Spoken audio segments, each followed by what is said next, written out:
Hello? Hello, hello, hello?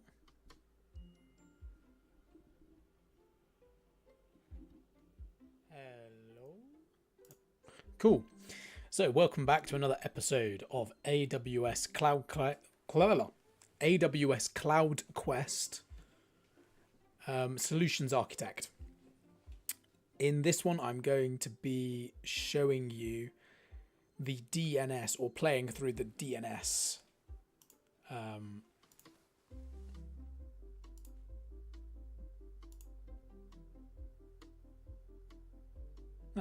Playing through the DNS quest. So basically, the way this game works is you do quests for people, and in each quest, you have to use some skills in AWS, and those skills are actual real AWS skills because you get loaded into a AWS lab, which is an AWS account that gets provisioned for you where you don't actually have to spend any money. So it's like a risk-free way of learning AWS.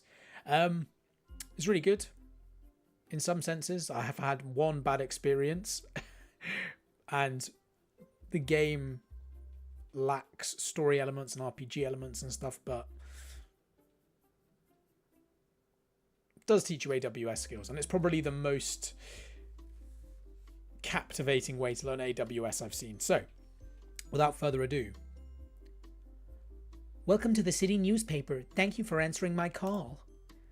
Will you help us set up a private domain for our news source server? Oh, whoops. Oh, look, I can show you the route and go now.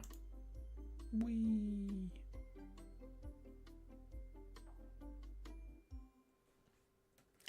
I'll just...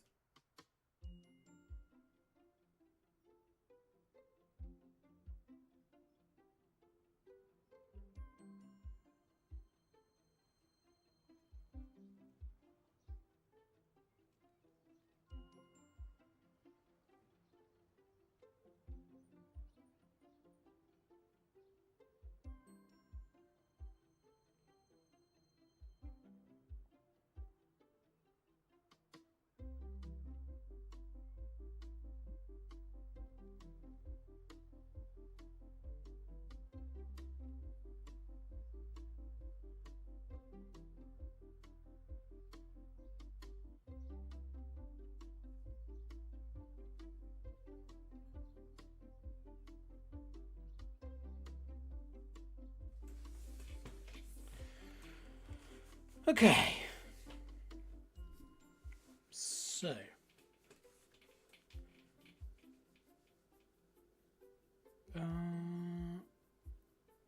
Yeah.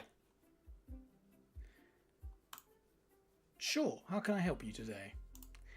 We created an internal news source server that our reporters and other employees use to track and vet important sources. It's currently accessible through a numeric IP address, but we want to improve that experience. Numeric IP address. Shocking. So you want a more meaningful, rememberable domain name for your employees. In that case, a domain name service such as Amazon Route 53 can help. I have a follow-up question. Is the server accessed by your employee network only, or do you also want it to be accessible from outside? No, we have a lot of confidential sources, so we want only our employees to access the server when they are on the company network. Okay, you can use Route 53 to manage public or private domain names. In your case, you can set up a private zone that does not expose your server to public internet traffic. This is exactly what we are looking for. I appreciate any guidance you can give. Will you help us set up a private domain for our news source server? I will. Great, thanks for helping us with our news source server.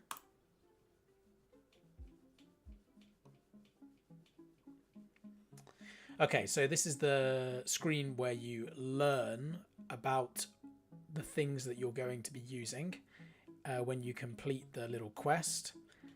And you can watch videos on it. I don't do that because the videos normally suck. Use Amazon Route 53 to map an IP address to a domain name and create a CNAME record to point one domain name to another. CNAME record. Canonical name is a type of DNS name. An alias name to a true canonical domain name.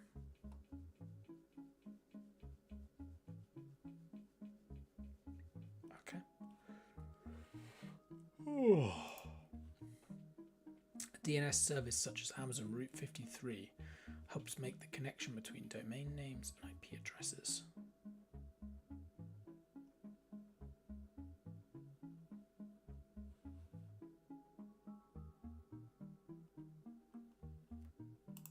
Cool. Just check.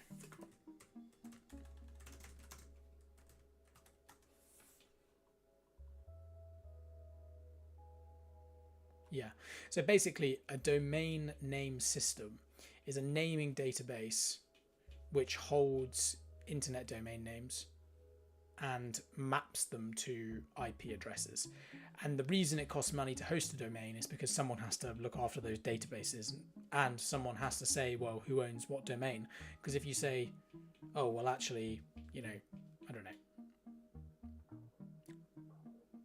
10 people can own the domain name GoDaddy, then you could be sent to 10 different sites and no one actually owns that domain really. It's like spread across multiple people.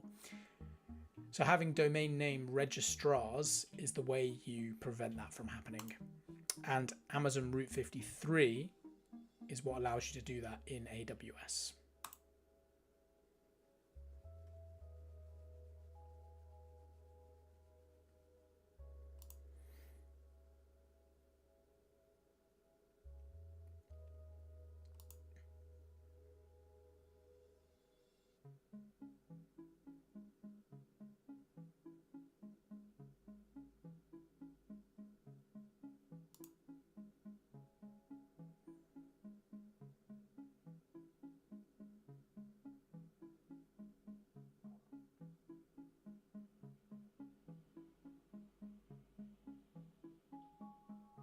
Okay, so it sounds like this is saying that the A name is the actual main name, but the C name, canonical name, whatever that is, points you to some other stuff.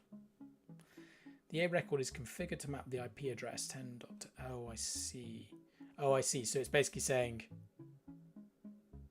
the A record is the record that actually points to some physical IP address. The C name record points to an A name record.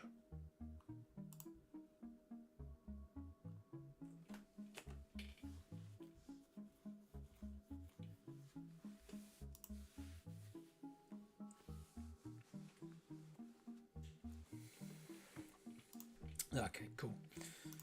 Cool. Configure local hosted zones. Provide domain names internal to your VPC. Create a CNAME record for database. Steps 1 of 19. Oh, nice. I thought this would take longer. So, I find one of the funnest ways to do this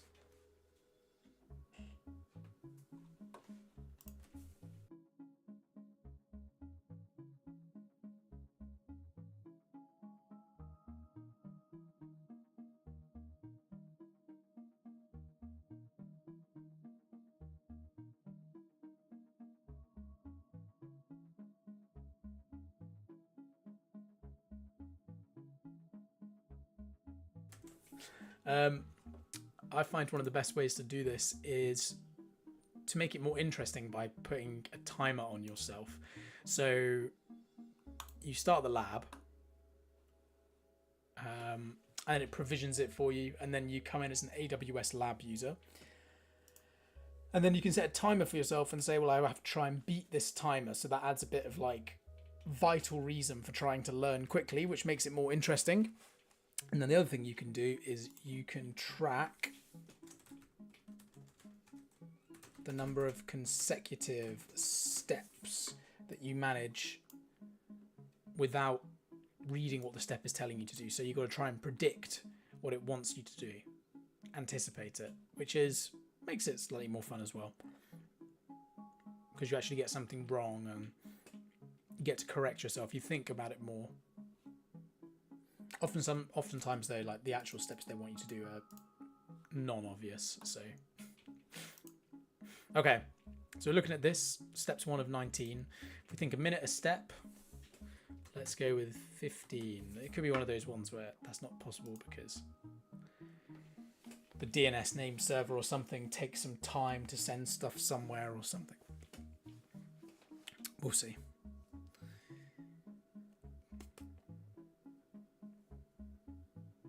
And the AWS environment is being provisioned.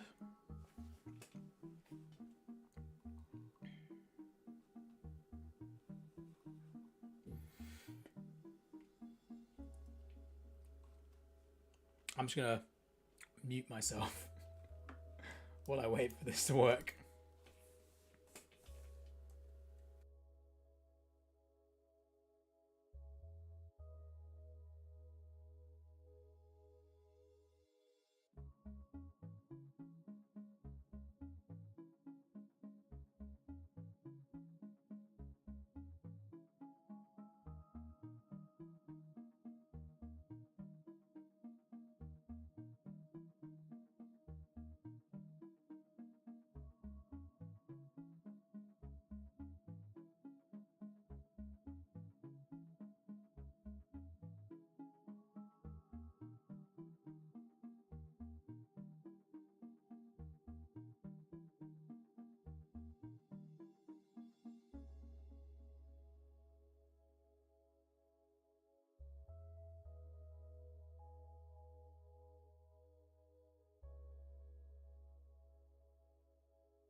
Okay, it's up. So,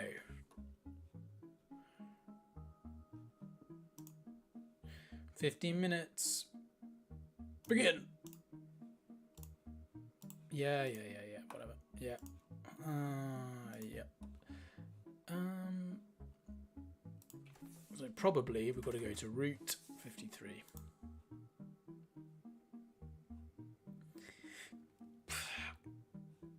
What's this? Hosted zones. Let's see. Non. So it said something about private zones, right? So I'm going to go with probably create a hosted zone.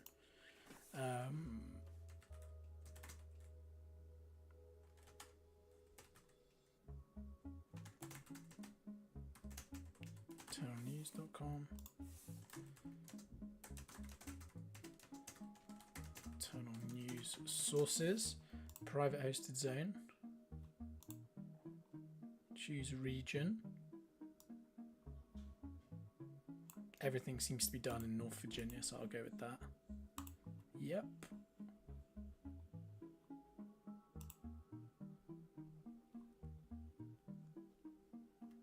Okay, well that was easy. What now? What did she say we needed to do? Traffic policies, registered domains. Inbound points. What do you think? Traffic policies, policy records.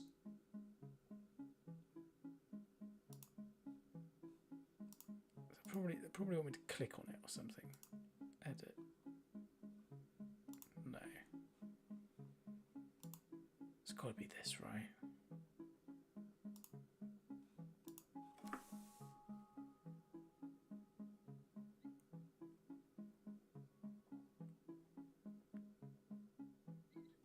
I wonder if we've already got EC2 services set up.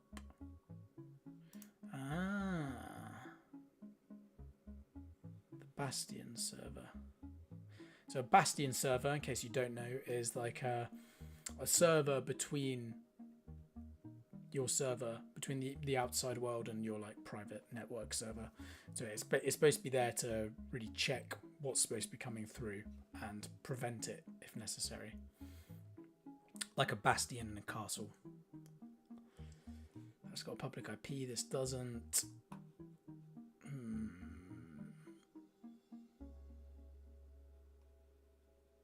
Security group. This is what?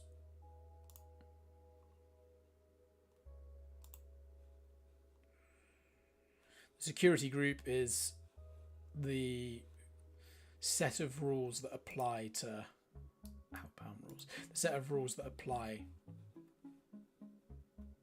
to a AWS resource. There's basically policies or rules or whatever that let you choose what information is allowed in or not.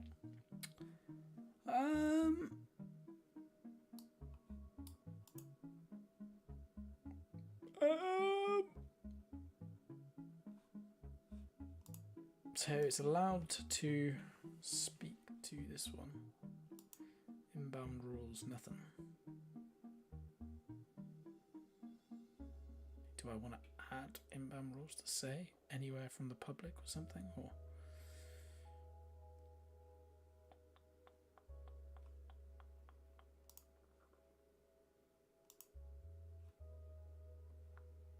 so it's allows the Bastion server to communicate. It allows all outbound requests.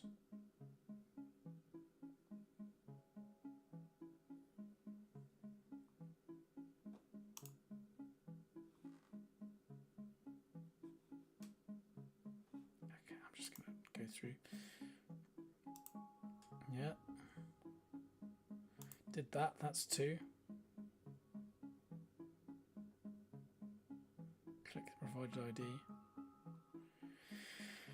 Bastion hosts or jump servers are often used as best practice for accessing privately accessible host system environment. Yeah, okay. Okay, so I think I managed to make it. How many steps was that? So I did 1, 2, 3. Oh, 3 consecutive steps. Get it. So it wants me to go.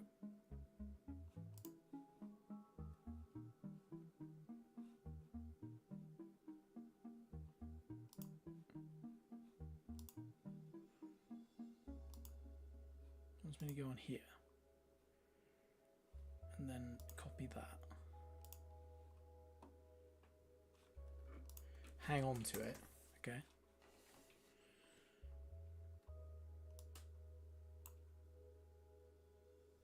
A server hosting a core application, whatever.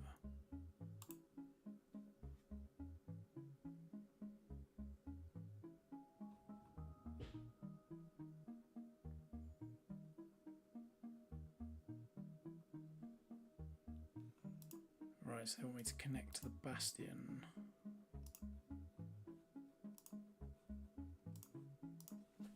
They always do it through this.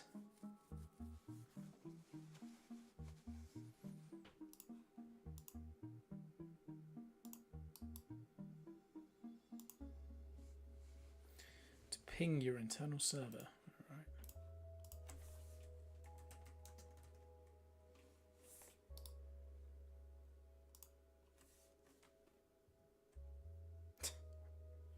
What?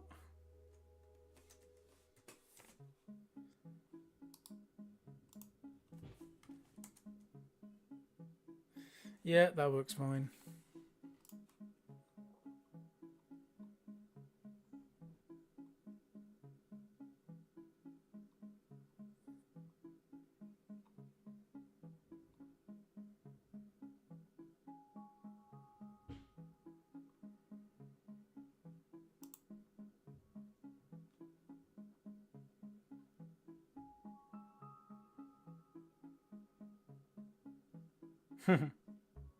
That's cool. Port 53 is a DNS port, hence the name. Click on the menu, 3 lines. Go to hosted zones, create hosted zones. Oh, look at this. Okay, so this will be my best ever consecutive steps. Go to Route 53, did that. Click on the hosted zones. Click on the navigation panes, 2, did that. Click on the hosted zones, created zone, did that, 3. Did all of this, 4. Did that, 5. Woohoo!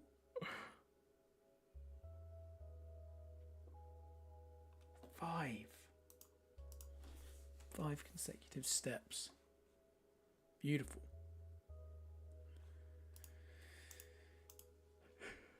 Click create record.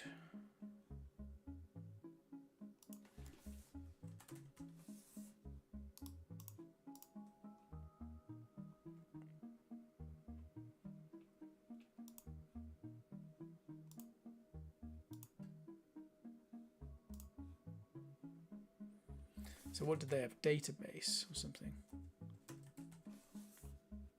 Database.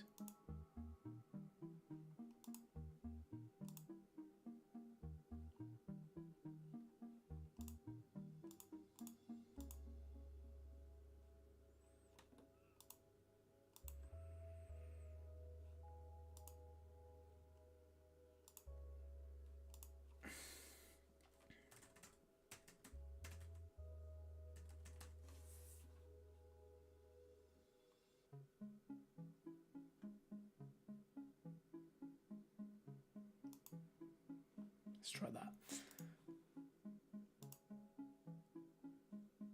The quick create record section for record name. Type the white paper. Damn. Damn, damn, damn.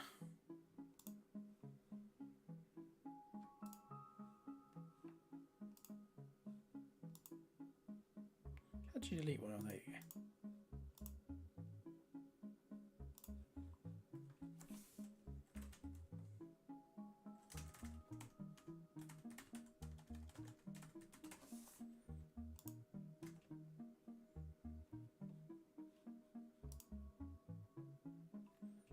Yeah.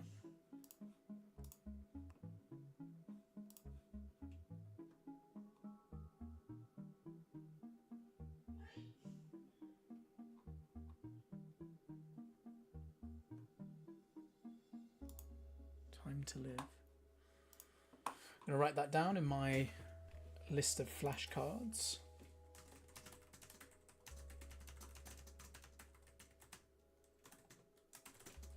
TTL. This stands for time to live. If you want to see these cards, you can read the description.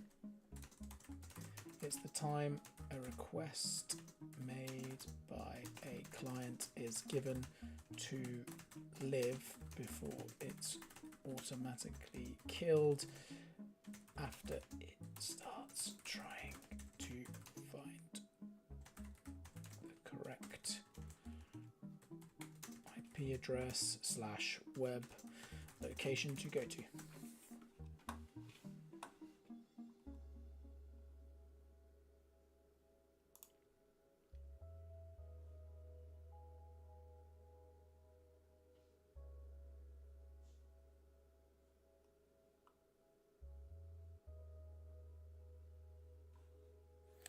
I wonder if this will work.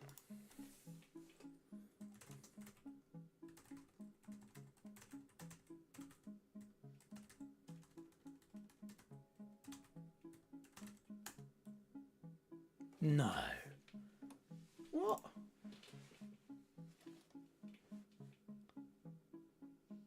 Is that how it works, is it? That's interesting.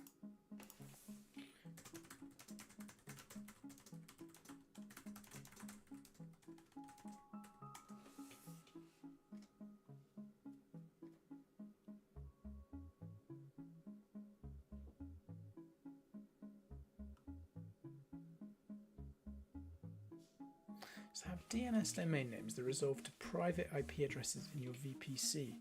Oh, right, that's interesting.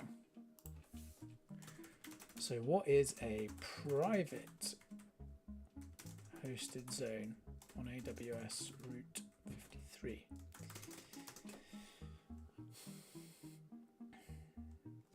this is an internal DNS server that allows you to give meaningful names to IP addresses that are private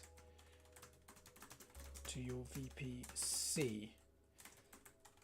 This way, people within your network can access resources without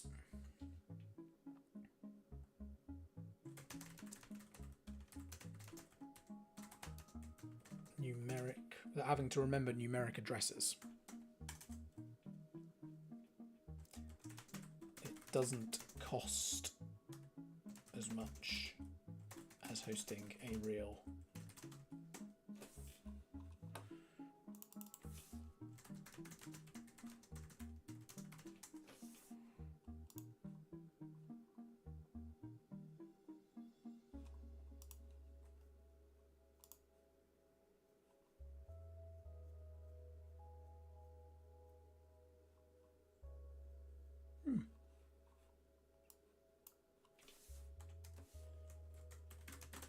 You don't have to hold web names with domain registrars for this. I suppose I could probably call it like google.com or something, couldn't I? Presume it wouldn't work if I did. Nope. So it's just from within something like this. Okay. It's within the private network. DIY. Create a CNAME record for database.internal.news.org. Point the new CNAME record. Oh, so easy. Right, I reckon I could do this in 1 minute. And I got 5 consecutive steps. Create a record.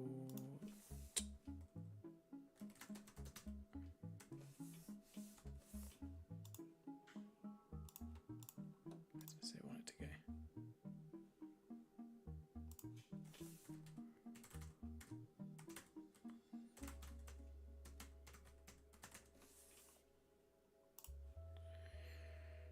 Bam.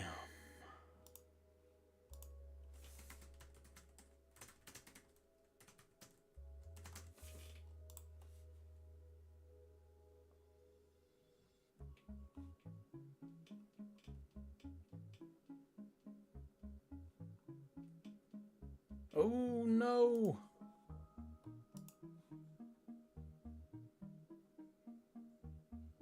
Cannot find a hosted zone with the name internal.news.org.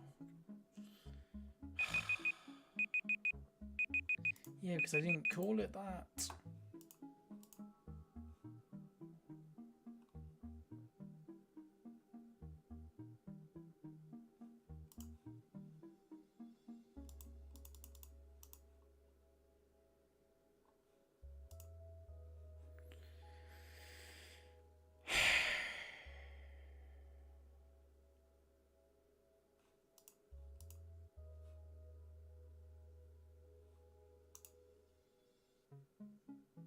Right. Fine.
Cool. That's that then. Easy.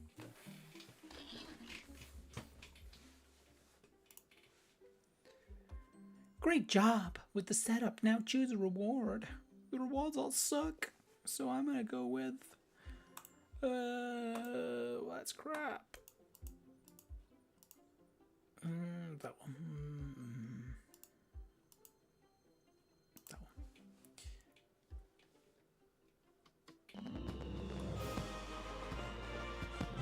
one. Ugh.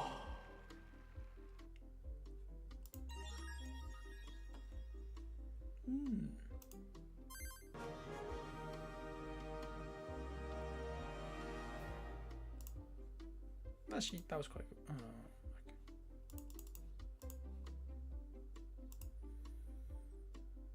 So I've got enough time. I am going to do the next one in this pathway, which I believe is content delivery networks.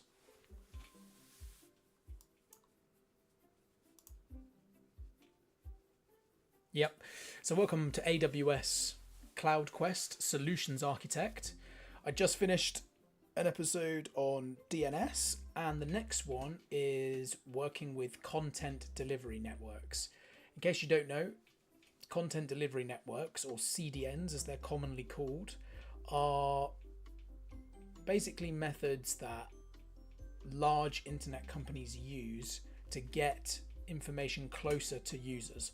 So a content delivery network is basically a small outpost set of servers that can do a bit of compute and have storage, and they cache commonly accessed content so that it can be quickly served to users, so you reduce latency times. So rather than the user say, I want this information, and it go all the way around the world to a database and then all the way back, it goes to a local like cloud outpost, shall we say, and it hits that cloud outpost. And if the data is cached in that outpost, it gets returned immediately, and that way you can get response times down to, low times. And I believe this is AWS, yeah, so Amazon's CloudFront is their version of a CDN. Okay. So yeah, without further ado, let's go. Demonstrate how to configure CloudFront with an Amazon EC2 instance as the origin. Demonstrate how to configure CloudFront with an Amazon S3 static website as the origin. Determine the value of the Amazon CloudFront content delivery network. Okay. Let's root and go. Cloud infrastructure with generative AI, in case no one saw me. Oh, this is terrible. This is probably the worst quest I've done so far. It was awful. It was so boring. Root and go. Which often isn't the case. Most of the time it's been quite good.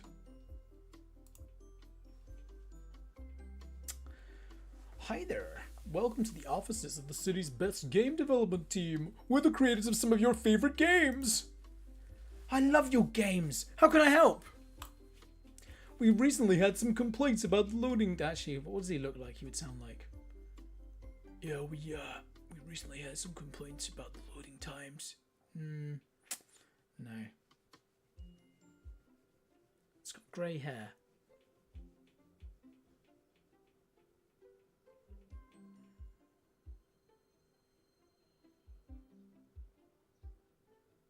We recently had complaints about the loading times of our new online games landing page. We've tried to host the game content in several different areas around the world, but the delays still occur. Do you know how we can reliably improve our landing page loading time? Yes, I do. Absolutely. You want something called a content delivery network, or a CDN. At AWS, we have a CDN service named Amazon CloudFront that provides a global network of edge locations. An edge location, this is what I was saying by Cloud Outpost, is where end users access AWS services from points closer to them geographically. These locations can serve as a cache for frequently accessed data, and they provide incredible latency reduction. Does this mean that I'll still need to host all of my data in multiple Amazon EC2 instances that are in close proximity to our customers? No, you don't. Your commonly requested data will reside at the AWS edge locations, and requested data will come from those locations directly. Using edge locations, customer experience becomes less of a concern when you consider the geography of your services. So our servers won't need to keep serving the same video files and patch notes to everyone. That would be a great improvement. I have a follow-up question. Is your website using dynamic backend scripts? Our server is currently using client-side scripts only. Excellent. I suggest that you consider using Amazon S3 to host your website instead. The website will be extremely fast and you won't need to worry about scaling to meet your customer demands. This sounds pretty ambitious. I would really appreciate it if you can show me a demo of how to set this up. I don't want our service hindered migrating between technologies. I'd be happy to. The process is less complicated than it might sound. Great. Will you help our gamers become lag-free? I will. Superb. Let's get our CDN up and running. So, yeah, I guess this is cool. The thing that they're talking about is on Amazon S3, you can say you were creating a React app or something that compiles down to just pure HTML, CSS, and JavaScript. You can host that on S3 and then serve it via a CDN and via like Route 53 and whatever. And because all of the scripting can be done, say, in just the client side, which means in the JavaScript, for example, you really don't have to worry about running a compute server because there's nothing to do. You may as well just send it straight from Amazon S3. And then this is what leads to other serverless principles where you're saying, well, I don't want to provision a server, and you don't. And instead you use something like Lambda. But that's not what this is really for. I guess this is just for understanding CloudFront. This solution uses Amazon CloudFront to speed up the distribution of web content to global end users. Yeah. So I guess this is just giving you an overview of it. We've got the geolocations of different users, and then they go to different edge locations, points of presence, because this edge location is closest to them. And it's, I guess they call it the edge because it's on the edge of Amazon's web or something, but it might not really be on the edge. Everything's on the edge compared to being right next to the data center, I guess is what they consider it. So yeah, this is how they end up giving you really fast access to web pages, really low latency.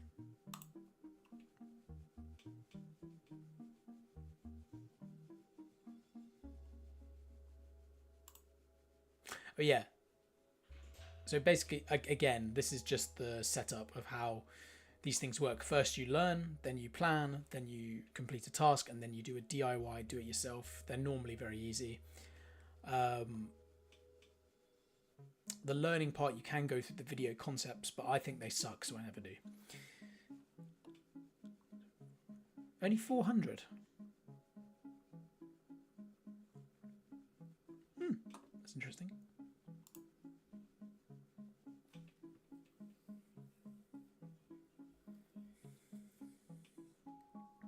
Okay.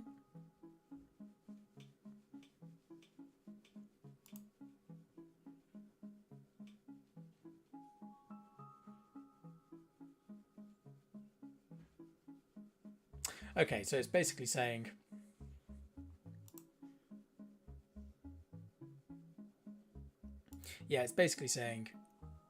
well, so CloudFront is just global, you don't have to worry about it. CloudFront will handle serving stuff for users and you don't have to think about it.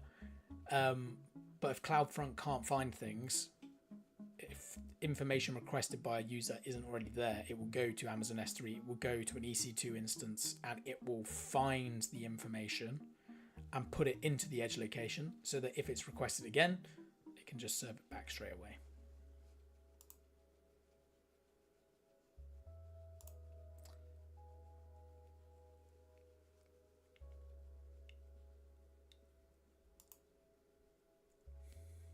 Okay, So this is basically saying first it would go from EC2 and then to Amazon S3 because it's static content.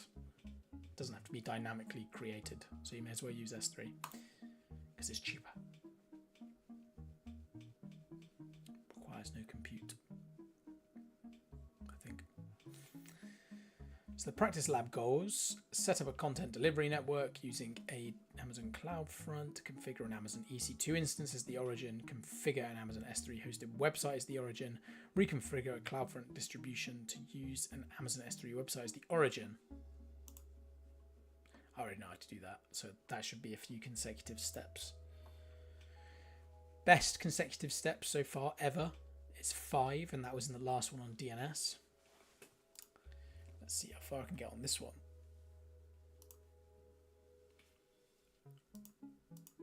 Bam. Only 18 steps. Oh my god, again. Very short. Okay. That goes then. I'm going to use my timer. Give myself 15 minutes to complete this, which makes it a lot more fun. And then consecutive steps is how many steps can I go forward? So it wouldn't count this one, but if I completed the next step without being told what to do, I'd consider that 1. And then if I did the next one, it would be 2 and 3 and 4 until eventually I get to a step that I haven't completed or I've gone the wrong way on or something, and that doesn't count as a consecutive step. So,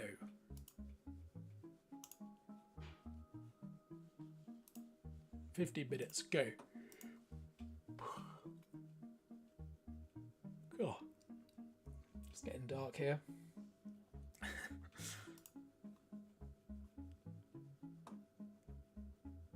So what was it? It was, okay, so they're probably going to get me to go to Amazon EC2. They normally do this. They say, go there and look at this. So CDN web server. Okay. Private IPv4 address. T2 micro. Private IP address. Public IP address. Security group maybe. So a security group is something you apply to a resource in Amazon, and it controls inbound and outbound rules. And so this one is saying it's going to allow the lab stack security group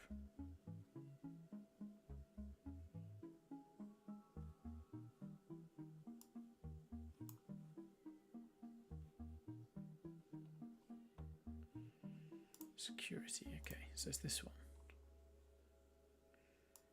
So inbound rules. Allow HTTP access from anywhere, okay. Allow outbound traffic as well. Sure. So there's nothing, okay, so it's like this is like a fully public server. I suppose, yeah, that's a security group for it, fine. I wonder if I need to write this down. I'm just going to write this down for now.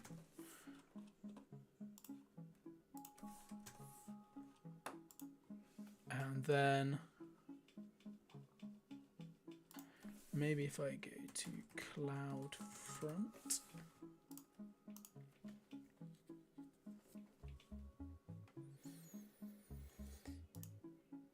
let's see if there is one already. There isn't one. Policies, functions, what's new? Monitoring, cache statistics, popular objects, top referrers, usage, viewers.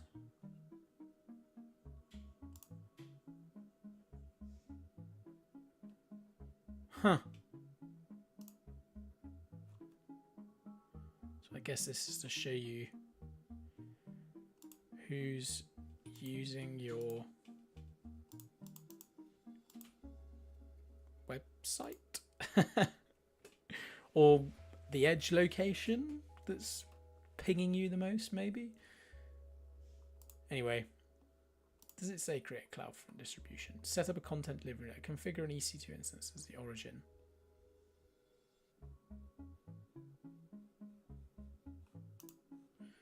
Right, I'm going to do it. Oh. No, I don't want it to be.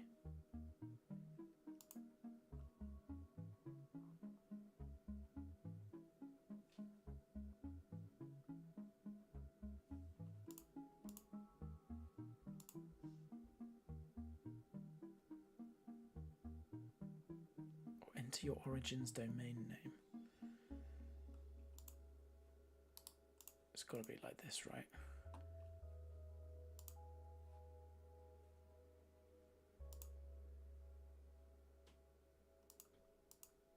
Maybe.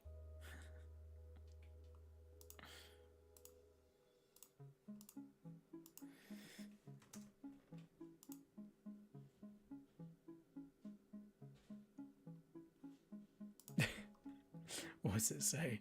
Security, everything's allowed on port 80. Okay, so leave that as HTTP.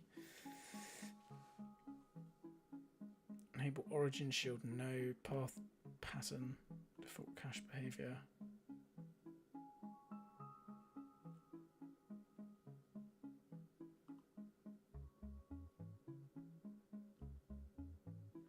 Enable them. Oh, I don't know. Sure.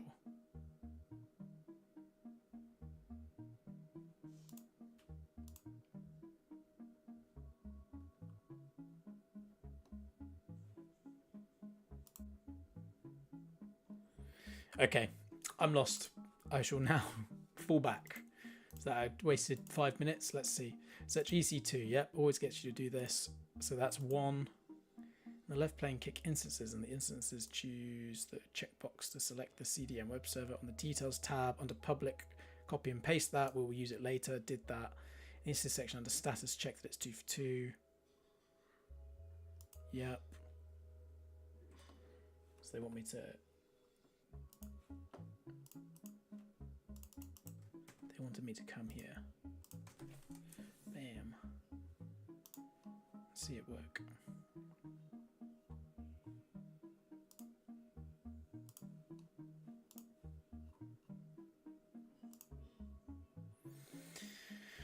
Search CloudFront. I mean, are we really going to say that I have to, you know, I feel like that's not a real step. So far that's got to be 1, 2. I didn't do it, but I don't see how that didn't stop me from progressing. I'm going to say that's 3. That's 4.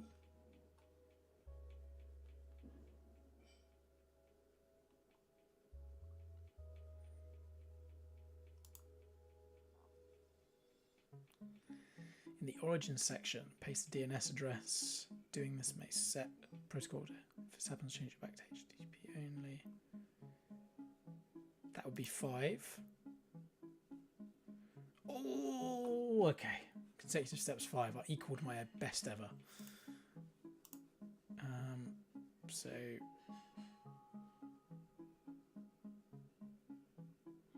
default cache behavior.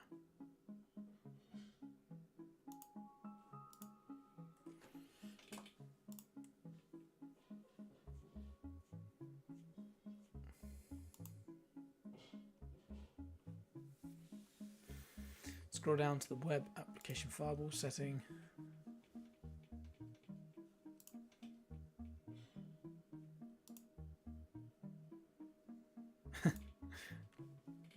Okay. I like how it just doesn't tell you. To be honest, I don't really care. I don't really want to know. I just want to do it. Do not enable security protections. God.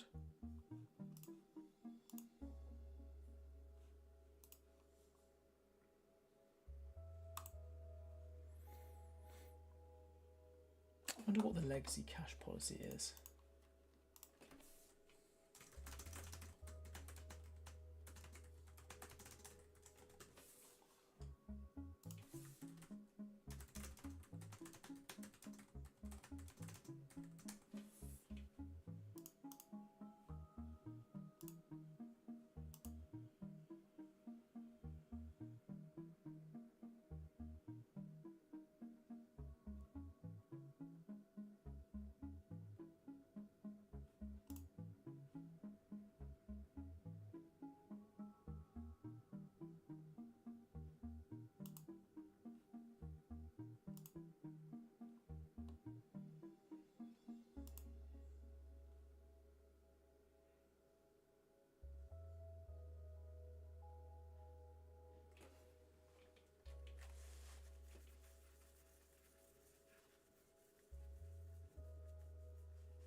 Okay, successfully created. Do you have 30 seconds to share your experience?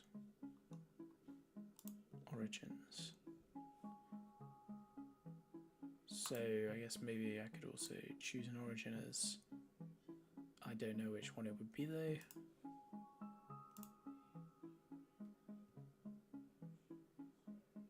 Click.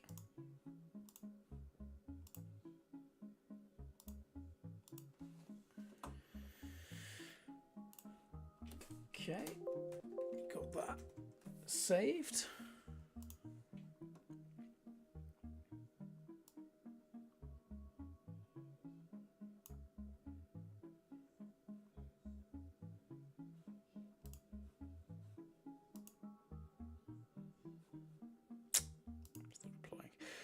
On the breadcrumb menu, click distributions.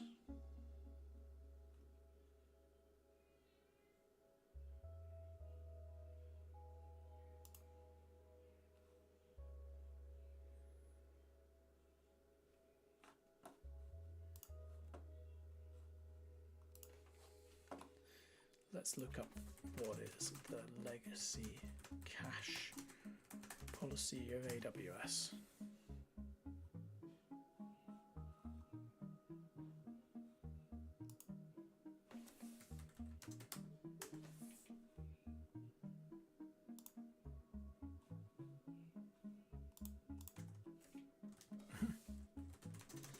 Oh my god, get lost.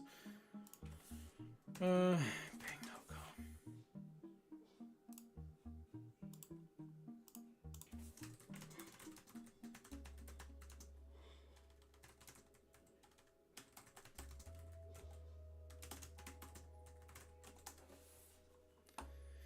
It's pretty cool that they just sort of give you this for free, isn't it?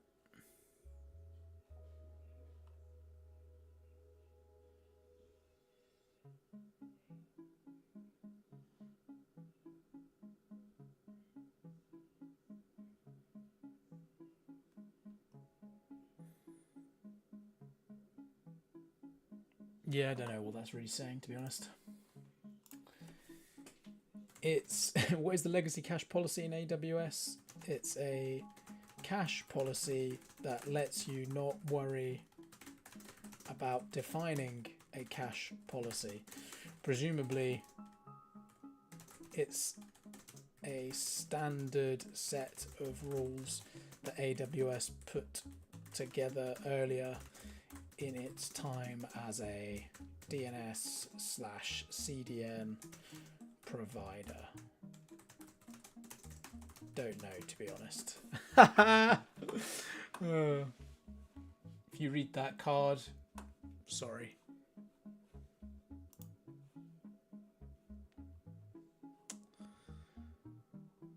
In the distributions section,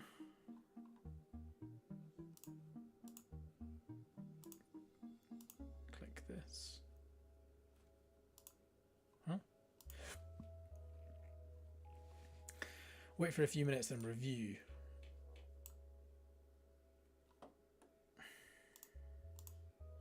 Two minutes left. A new browser tab. Window address bar. Paste the distribution domain name.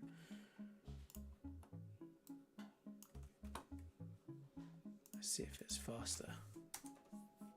Wow, that's way faster. That's awesome.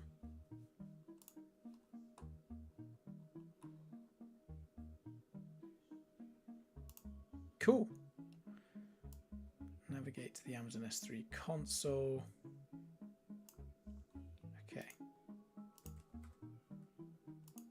So is it saying that, remember on the top navigation bar, you can use services, blah, blah, blah, in the bucket section under access review to see that the public is allowed for the bucket name that starts with web bucket.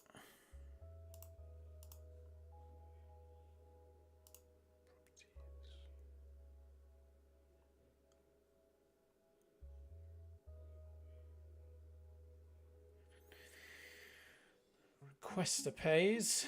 Static website hosting is enabled. Permissions, block all public access off. This is allowing it, I suppose. Cool. Okay, so I guess from here we go to CloudFront.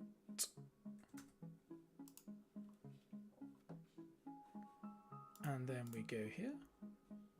And then we go Origins. Then we create an origin.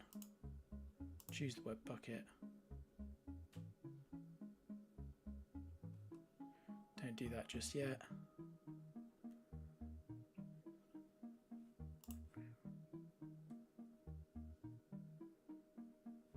Cool. Is that it? Properties tab, yeah.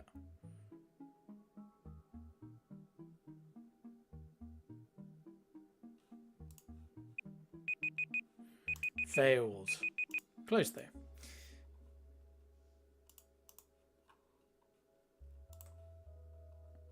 See if I copy this, what does it give me?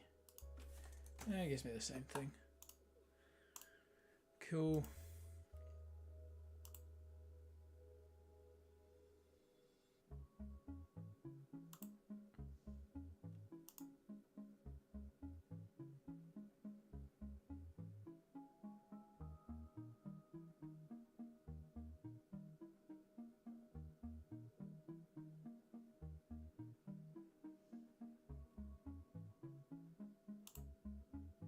Okay. So I guess DIY is going to be us doing this bit, so I think I could do this in 1 minute 30 seconds. Bam. So it's saying reconfigure a CloudFront distribution to use an Amazon S3 website as the origin with index.html as the main page. Let's edit that. Use website endpoint.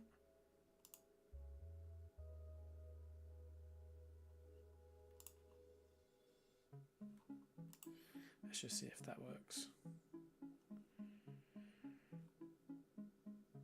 And what happens if I delete you?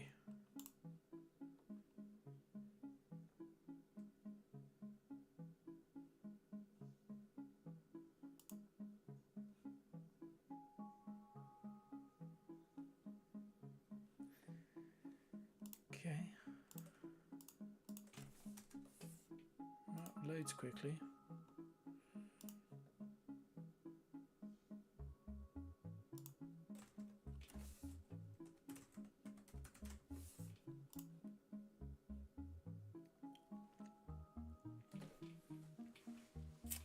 It has more than one origin.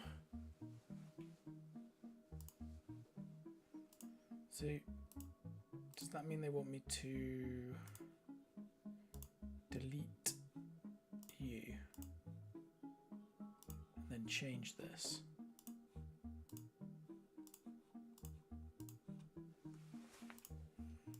To that.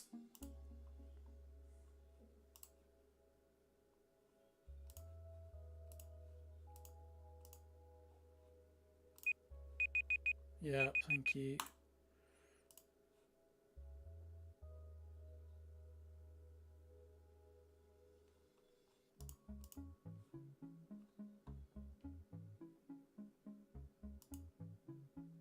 Oh, it's deploying.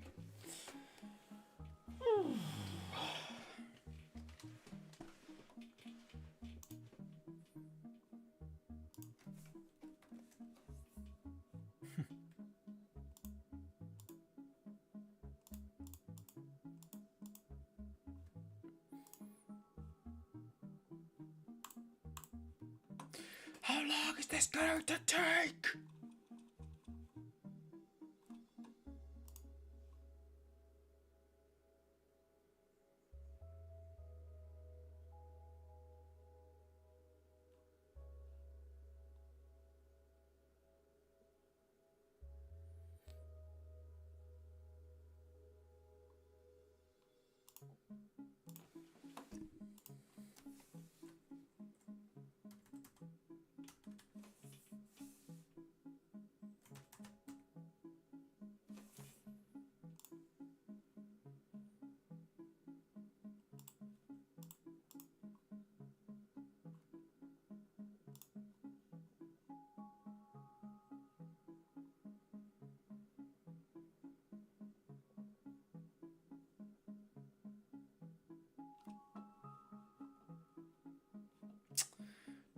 mean it's done?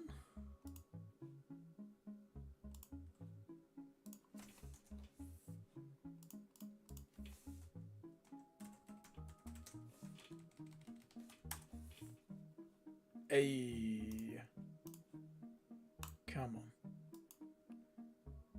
Come on. Yes. Yes. Victory.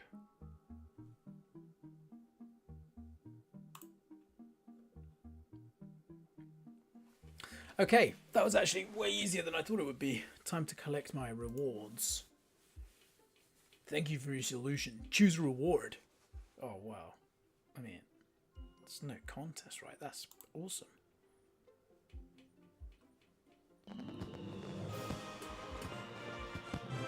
Oh, yes. Yes.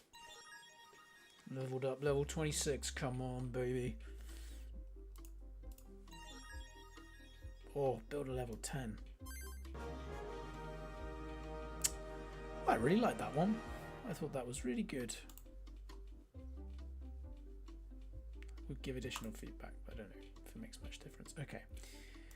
So next up is going to be probably not serverless, although I think serverless is really cool. In fact, I think probably in the next 1 week, 2 weeks, 3 weeks, in the next 3 weeks, starting on Wednesday, maybe, or Thursday, I will be doing a series where I create something like, well, I'm thinking of creating something called Open Engine, and that's part of the reason I'm doing this, is to just learn how to host web architecture, because I think there's a space in the market for many small open source search engines, because most of the time search engines kind of suck for some, when you're looking for niche stuff. Like, for example, if I want to see news content that's not from the top internet providers, how do you get it? The top news providers, like, I don't care what Fox thinks, I don't care what CNN thinks, I want to hear information like directly from the source. And Twitter is, or X now, is okay for that sort of stuff, but it also is kind of crap because it's not necessarily people's best work. So yeah, it can all be quite trite or boring or what have you. Whereas I think there's a marketplace for getting together, building the tech that people can use to make their own search indexes and make it searchable over content that is much more specific. And what I'm thinking of specifically is making a website called the Usefulati, instead of the Illuminati, the Usefulati, all the people who are actually building things that are going to make a difference in the world, and then the content that they produce. So yeah, this will be good to look at later. I don't know if anyone does this, but I enjoy looking onwards and thinking like, oh, that's what I'll do next, or this is what I'll do next. Analyzing network traffic, what's that? Data ingestion methods. Don't really care about that.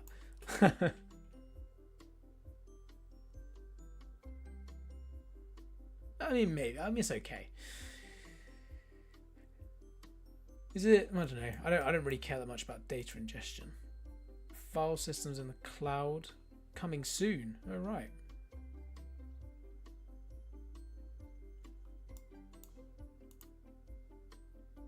SQS and SNS. So that's the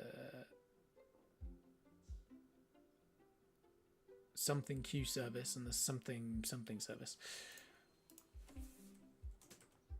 SNS.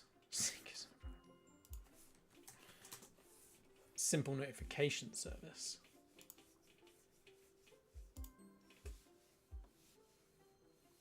So that SQS would be the simple queue service. wonder if this is an SNS. Oh, you can't see that. Well, behind me is there's a little thing.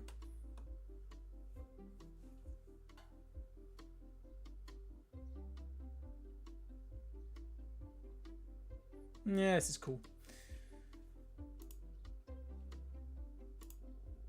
Resource governance. I think this is probably one of the ones that I'm more interested in looking at because of all the scare stories you hear of people just messing up everything with their resources. Yeah. Then what? Then what would I do? Generative AI, what about machine learning? Oh, this is all on Cloud IO. Oh, I've done most of it. Oh yeah, okay. Text to speech, speech to text, customer sentiment. Chatbots, the large language model. Oh, that's cool. This is sort of unrelated to solutions architect now, but just sort of looking ahead. Spy drones detection. Huh?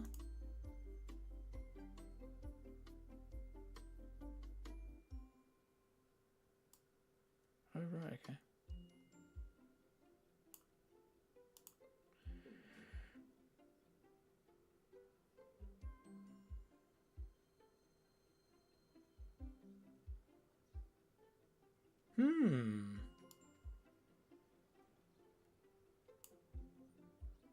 Extract text from docs.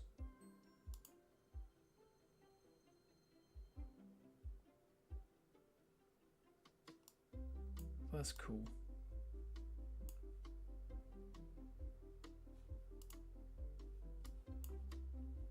So, security, what's this one? Serverless foundations.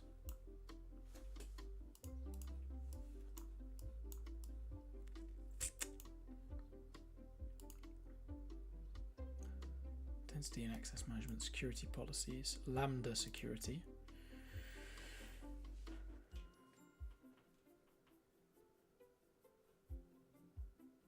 Intelligent EC2 monitoring, securing APIs. Amazon Code Whisperer. It's not good. Serverless authentication, S3 security, Lambda security, playing with encryption, secrets management, protecting data at rest. This is quite cool. I like that side. I don't know what this side is. Compliance enforcement, infrastructure as code. Yeah. Self-service, securing your servers, securing a 3-tiered architecture, edge protection. I mean, this all, yeah, I mean, probably will have to do that stuff at some point.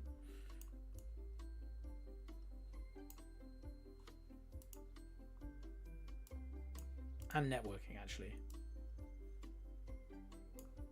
What's this one? Yeah. Scaling network connectivity, securing hybrid access, connecting on-premises network, don't care about that. Monitoring and analyzing, don't care. Don't care. Threat hunting, sort of care. DNS query filtering. Egress traffic filtering. VPC flow logs. Automate inter-region peering. Connect content acceleration on the edge. There's actually not a whole lot there that I think matters for getting things built. It more seems like it's for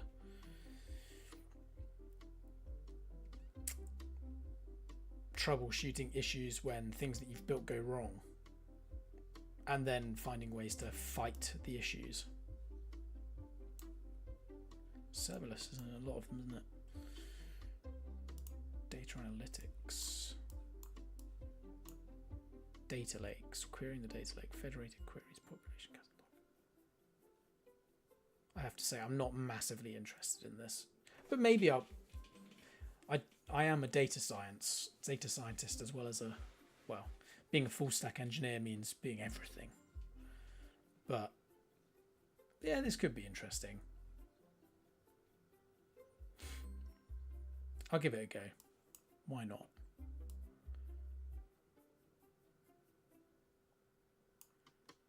Solutions architect. serverless. Get out of the way. So set up a cloud development environment, build apps faster. Oh, God. Not a fan of this code whisperer crap. Deploying APIs gradually. Templating a serverless application. Okay. So is that supposed to be infrastructure as code? Design an NoSQL database. Cool. Triggers aggregating data. Use GenAI to build an image recognition system. Yeah, I think that after solutions architects, maybe security next. Maybe security next. Then serverless.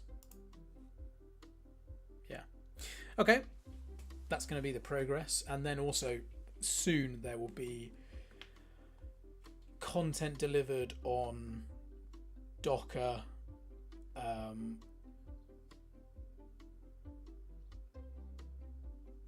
And basically just building a Python plus React front end, or maybe Python plus Svelte. So Python on the back end and Svelte on the front end.